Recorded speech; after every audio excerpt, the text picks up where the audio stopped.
What's up, everybody, and thank you for tuning in to Until They're Secure's Empowering Voices series. My name's Drew, and today I'm joined by special guest Bertha Fajardo. How's it going, Bertha? Good, good. I'm doing great. Thank you. How are you? Good, good, good. Um, let's just start at the beginning of your journey. What was it like growing up in the Bay Area? It was great. I had a great normal childhood. I grew up in a suburb of San Francisco, South San Francisco.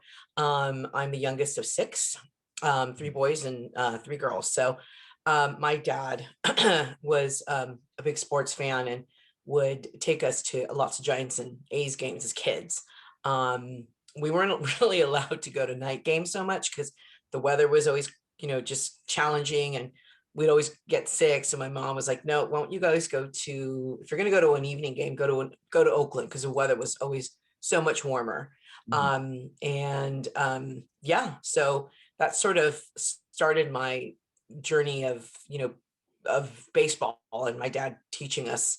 My brothers played it, here and there, not in any big leagues or anything, but they just played it on their own. So it was fun. It was fun watching. It was fun. The fan interaction back then obviously was different than how it is now with social media and so many other things. So that kind of started my journey, and I still live in South San Francisco.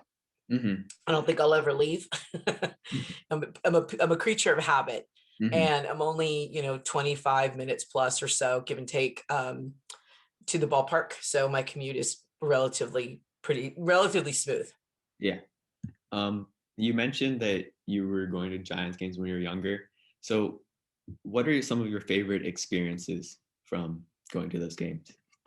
Just cheering on a lot of these, players that were pretty popular at that time, but back then we had television and newspaper to for us to follow these teams and so forth. And just being excited and watching these good games, both at home at Candlestick and at the Coliseum. So on my very first day of the job, my first day working at the Giants, I actually had the opportunity to meet some of these alumni that I cheered for, Vita Blue and Tito Fuentes, and it was great to see them all those years later. And I was sort of a little bit in awe because, again, these are the guys that I cheered for as a kid, and then fast forwarding 20 whatever years later, and seeing them, especially on my first day on the job, Mhm. meeting them on my first day. Yeah, that must have been like super cool because it's like, It was. yeah, because like you see them so like you put them on a pedestal when you're younger, and like seeing them in person is just like, yeah, it's cool. Right. And then not only that, seeing how great they look now, Yeah. I mean, back then they were athletes, and, they had to, they had to take care of themselves to play well. And it was so great to see them all these years later, looking good still, because they're like, yeah, we need to exercise in order for us to feel better, Yeah. and now it takes on a different meaning to them. Mhm. And then how did you get involved with the Giants? I actually, interestingly enough, I was looking for a career change, and um, back then, I worked with a recruiter, and the recruiter actually contacted me and said, "Hey, there's a job opportunity in sports," but he didn't say what it was. It was just in the sports industry. He said, and I'm like, well, that could mean a lot of things.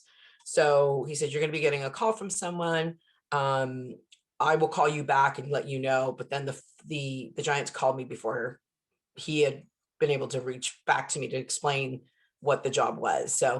Um, so I went in, and well, they called me, and they said, this is we're calling from the San Francisco Giants. And I thought, did I leave something there? We had been to a game a few months before, so maybe I left a jacket, and maybe they were able to track me down. And so no, it was obviously for this job. So I first started in our retail department, supporting our vice president of marketing, and internet, which had just been pretty much started going, getting off the ground. I was there for about a year, and then I went to work for our legal and public affairs team, Hmm. and then have been there ever since. And now I'm actually, um, from there, I went directly to community relations. So there's where I've been now for the department that I've been in for the past 20 years. Nice.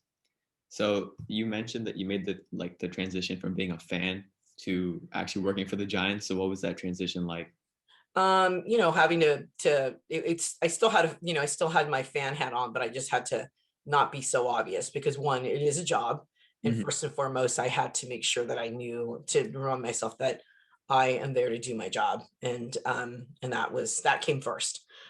So it was great because I got to learn so many things that I didn't know. I know it's a job, but there's just so much that it entails in so many other departments that we cross, that we cross reference with. So that's great in working with our marketing team, our media team, and all of these other great departments to do our jobs, Hmm. and to make an experience great for our fans that are, that are walking through our doors. Yeah.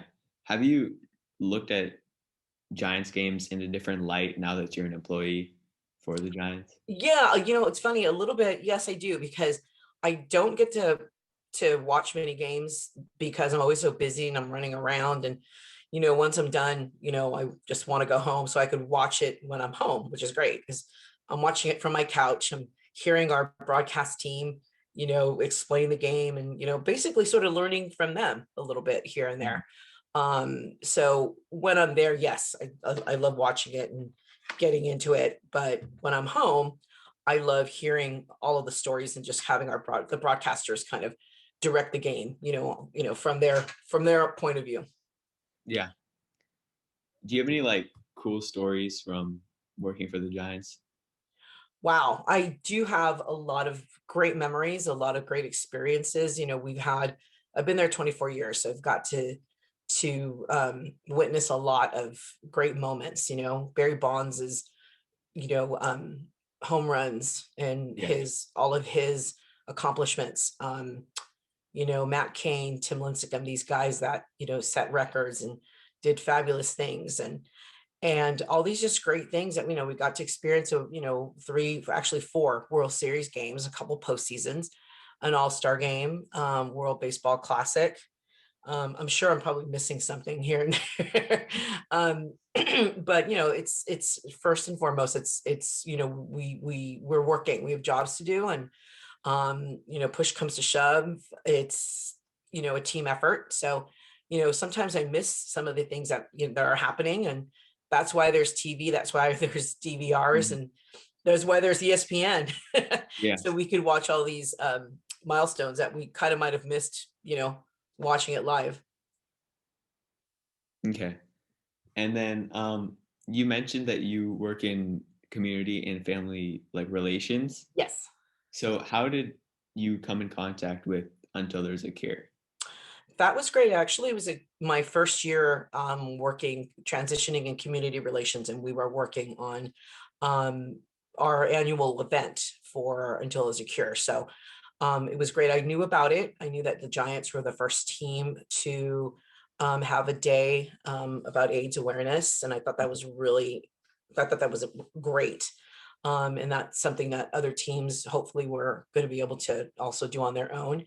I just thought it was a great message. I thought, what a great thing to do to educate our fans, and to hopefully, touch someone's lives.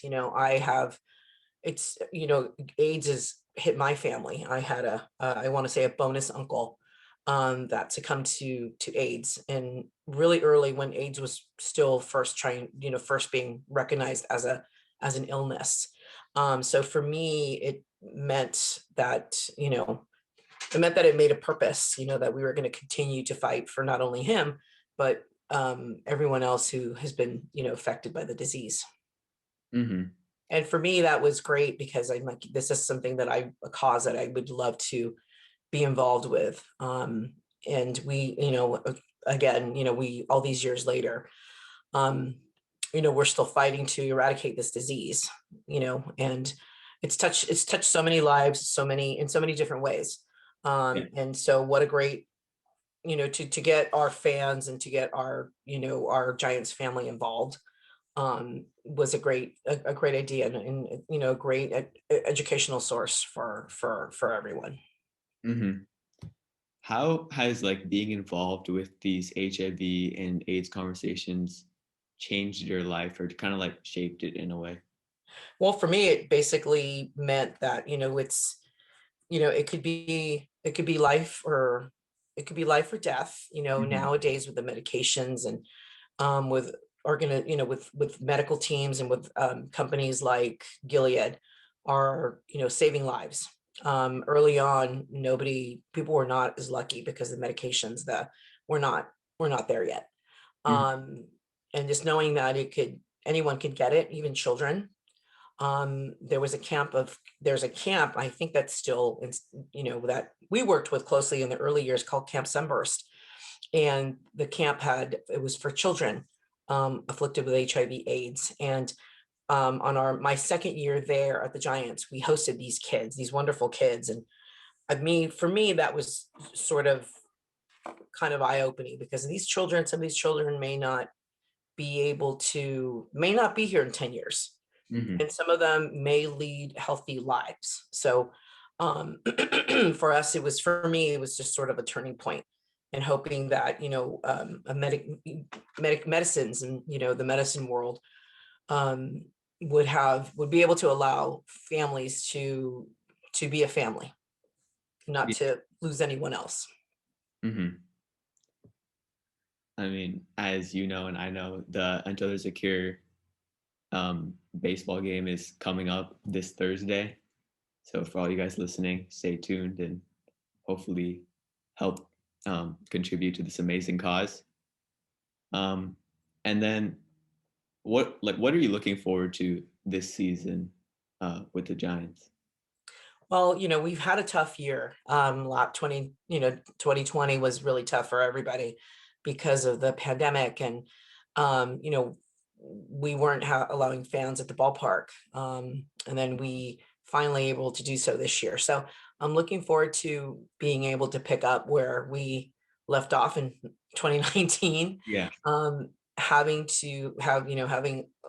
our ballpark filled again with fans, and able to spread our messages of community and hope, um, so our fans know that, because we've had these limitations, because we have not had fans in the ballpark last year, that we're continuing to spread our messages, and to continuing to support our community regardless. Yeah. What was that like, that transition like, trying to play a baseball season with like no fans, and it's like, how was that? It was interesting because, I never thought we'd see, you know, something like this again. I think for us, the last, challenging moment what we had was after 9/11, Hmm. where there was no baseball played for, I think, about a week. And that was obviously catastrophic in itself. And then this happens. So, having, to be able to open our ballpark again to fans is great. To have everyone's, first and foremost, having everyone come in and be safe. It took a lot of moving parts for not only us, but in sports in general, who are allowing fans in. So I think for us, it was great to remember that we were able to bring our fans back in, but also allow them to come in safely to watch a game, to watch a game safely. People wearing Yeah. masks and so forth. So for me, that was nice to be able to do that, and to have welcome our fans back. Yeah, of course. Um, Thank you so much for your time. And I You're would welcome. end this interview with like a little bit of like a lighthearted question. If you could be any animal in the world, what animal would you be? Wow. Let's see. There's so many. I've always been I'm fascinated by all animals. I think they're wonderful. They're just creatures that, inhabit our earth, but maybe a koala. Hmm. Maybe a koala, because I, want to live where I can roam, and with my cubs, or however they call their babies, and marsupials, and just roam free. Mm-hmm. And I don't know, I think I just koala, just because I've been watching a lot of Steve Irwin's shows, and now they're a spin-off of their Crikey, It's the Irwins. So yeah, I think a koala. Yeah, koalas are super cool. I mean, they like don't really move around much, but like they're like super cute. Yeah, they're super cute and cuddly. And I hope that if I, for some reason, were off on this, if I were a koala and I was found off the side of the road, Mm-hmm. that somebody would pick me up and take me to the nearest to a nearest location where I could be brought back to health, Yeah. or left out to get back to my environment. Mm-hmm. Okay. Thank you so much for joining me for this interview. And thank you for you guys for listening. You're And welcome. stay tuned for the next episode. Bye. Great. Thanks so much. Thanks for having me.